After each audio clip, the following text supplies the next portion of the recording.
Për rreth 2 orë, deputetja e Lëvizjes Socialiste për Integrim njëherësh bashkëshortja e kreut të kuvendit Monika Kryemadhi ka dëshmuar në prokurorinë e krimeve të rënda në lidhje me të gjitha akuzat e bëra nga deputeti Tom Doshi. Në përfundim të dhënies së versionit në lidhje me çështjen Doshi, Kryemadhi deklaroi se është e gatshme që të përballet me gjithçka. Midis të tjerave, deputetja e LSI-s, bashkëshortja e Ilir Metës, i ka kërkuar Tom Doshit dhe Berishës që të mos merren me gratë dhe fëmijët.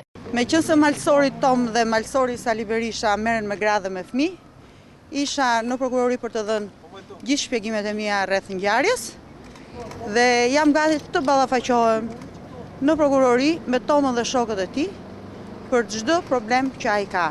Dhe dua t'ju siguroj dhe juve që meqense përmenden gjithë familjarët, gjyshja ime ka vdekur nëse pretendon Toma që mund ta shpëtoj në rastin e tij. Ndërkohë, vetëm pak orë para se deputetja Kryemadhi t'i drejtohej prokurorisë për të dëshmuar, Tom Doshi ka reaguar nëpërmjet rrjetit social Facebook. Deputeti i përjashtuar nga grupi socialist kërkon hetim ndërkombëtar pasi hetimet që po zhvillohen ndaj akuzave të tij janë të dekonspiruara, pasi prokurori i përgjithshëm dhe ai i krimeve të rënda kanë ngjallur dyshime se bashkëpunonin me të akuzuarin. Ndër të tjera, në postimin e bërë në rrjetin social, Doshi thekson se nuk ka bashkëpunuar asnjëherë dhe nuk do të bashkëpunojë me Sali Berishën.